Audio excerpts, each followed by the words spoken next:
When suddenly you're lucky enough to find a diamond? For many, this is a dream they hope to experience someday. But what exactly do you need to know to find diamonds in a river? How can you tell if a river has diamonds? And how do you identify and extract those diamonds from the river? Well, that's what we're going to cover in today's video, so you'll have no doubts if you ever come across a rough diamond in nature. We'll also address the most common questions people have about this topic. To give you an idea, diamonds can be found in over 20 countries worldwide, including the United States, which is home to several locations known for their favorable geological formations. One of the most famous places for amateur diamond hunting in the United States is the Crater of Diamonds State Park in Arkansas. Here, anyone can dig for diamonds directly from the ground and even keep what they find. This opportunity fascinates many people, especially considering that diamonds can appear in unexpected shapes and in seemingly ordinary locations. You can find diamonds in river gravels, particularly in regions where erosion has affected volcanic rocks like kimberlite, which is widely recognized as the host rock of diamonds. Kimberlite originates from ancient volcanic systems that, over millions of years, carried diamonds from the Earth's depths to its surface. When natural forces like river water erode these rocks, diamonds can become dislodged and mixed with sediments. This process creates a unique opportunity for gem hunters, as diamonds can often be found without the need for heavy mining equipment. Identifying the indicator minerals of diamonds in a river is a crucial skill for increasing your chances of success. Minerals such as garnet, ilmenite, and spinel are often found alongside diamonds in alluvial deposits. These minerals have unique characteristics, such as color and density, that help pinpoint their location within sediments. Focusing on the right spots, such as river bends, gravel accumulation areas, or zones where the water flow slows down, can be the key to uncovering a diamond. However, to achieve this, it's essential to understand how rough diamonds appear in nature. When it comes to rough diamonds, it's fascinating to observe the variety of shapes and textures they can display. Many have distinct geometric forms, including perfect cubes resembling dice, with smooth, flat faces that appear naturally polished. These examples are less common, but no less impressive.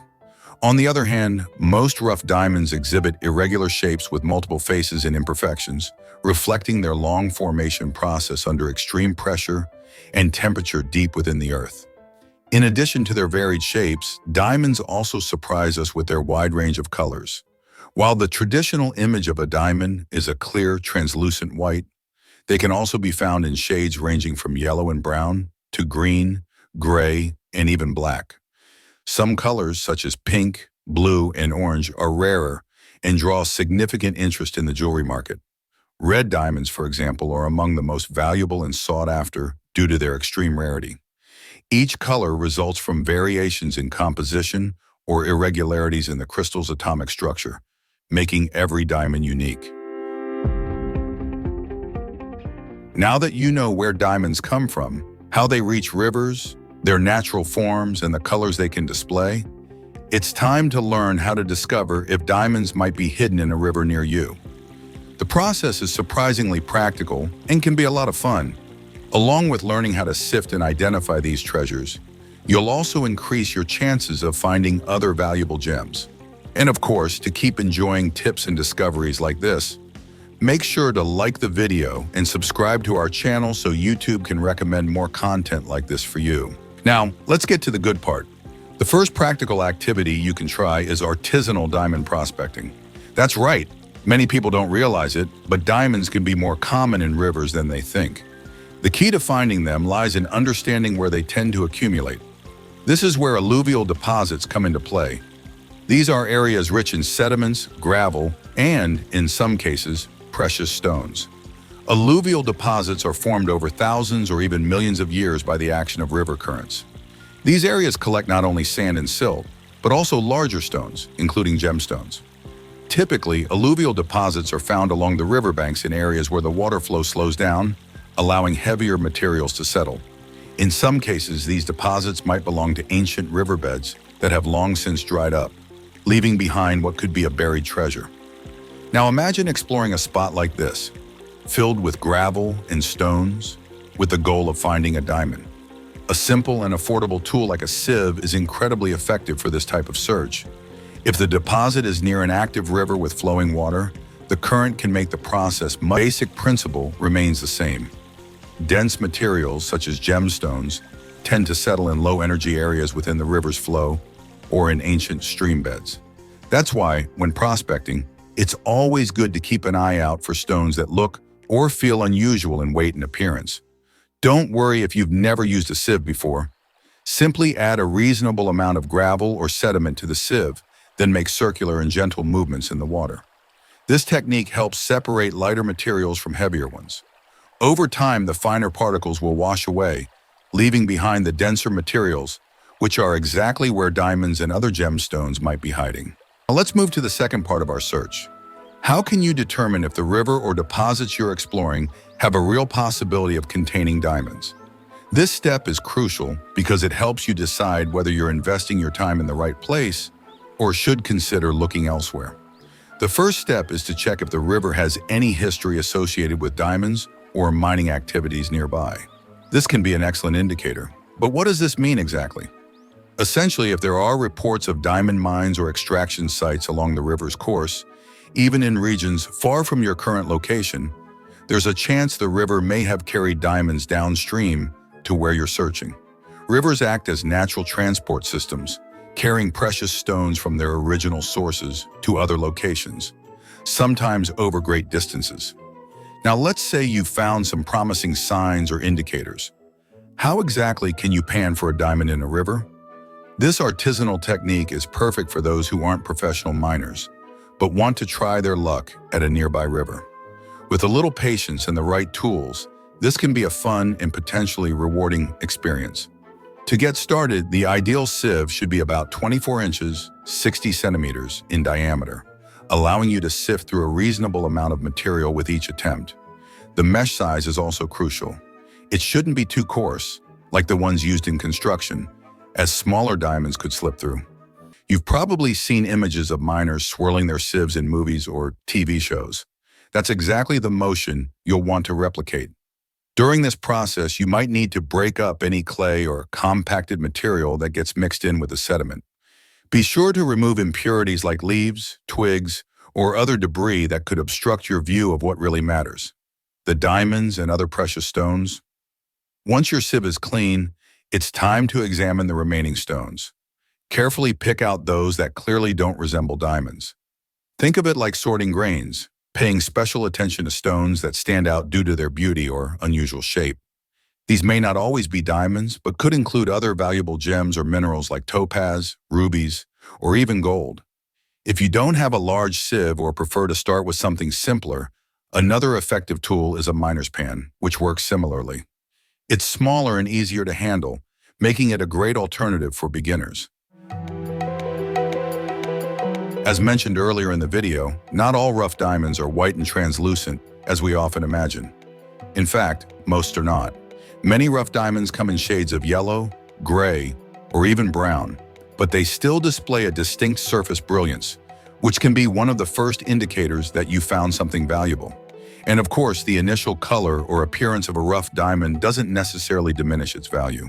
But if you find a suspicious stone that you believe might be a diamond, is it really possible to identify it accurately? The simple answer is yes.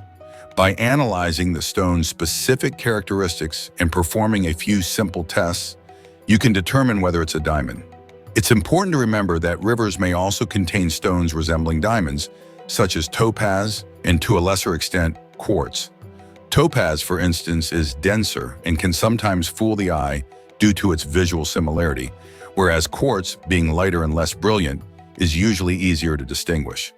If you subscribe to our channel, you'll find detailed videos about gemstones that resemble diamonds. But to summarize, the first step is to evaluate the stone's appearance. Diamonds found in rivers often have a naturally shiny and polished surface due to their resistance to wear. This durability is a result of the diamond's extreme hardness, which makes it nearly immune to scratches or abrasions from other stones. They also tend to have slightly rounded shapes and small sizes, so be cautious of stones that are overly large or angular. Another crucial step is performing simple tests at home. One of the easiest methods is using water sandpaper with a hardness of 9 on the Mohs scale. Since diamonds are rated 10 on the scale, They cannot be scratched or worn down by the sandpaper, while other stones, such as quartz and topaz, will show visible damage. If your stone remains intact, there's a good chance it's a diamond. And what about its value? Now let's say you found a diamond. Does that mean you're instantly rich? Not necessarily. The value of a rough diamond depends on its quality and potential to be cut into a valuable jewel. Not all rough diamonds are suitable for jewelry. In fact, only about 20% of the diamonds found worldwide have the quality required for the jewelry market. The remaining 80% are categorized as industrial diamonds and are used for cutting, polishing, and other applications due to their incredible hardness. That said, finding a diamond, even one of lower quality, is an exciting sign, as it indicates the possibility of discovering more valuable gemstones. Additionally, the practice of sifting and prospecting in rivers can yield other unexpected treasures, such as gold, sapphires, rubies, emeralds, and other precious stones. But going back to the prospecting process, it's worth knowing that there are specific sieves for diamonds and also gold pans, which can be purchased at affordable prices on Amazon. These tools are excellent for beginners. Of course, practice is the best teacher. There are also additional details that wouldn't fit into a single video. That's why, in addition to subscribing to our channel, you can check out the first link in this video's description to download our ebook, Gemology Journey for Beginners. This comprehensive guide is packed with all the knowledge you need, organized in one place. It's the most complete, intuitive, and accessible gemology resource you'll find online today. So if you have access to rivers or gravel, grab your tools, download your gemology ebook, and start testing your skills. Before you find a diamond, it's common to encounter indicator signs like garnets, chromite, ilmenite, and phlogopite. When you see these stones, you're on the right track.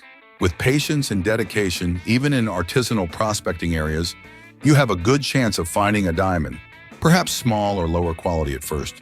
But with persistence, a valuable gem could emerge. And along the way, you'll have the chance to discover other precious stones and enjoy an unforgettable experience. This activity isn't just about the possibility of finding a diamond.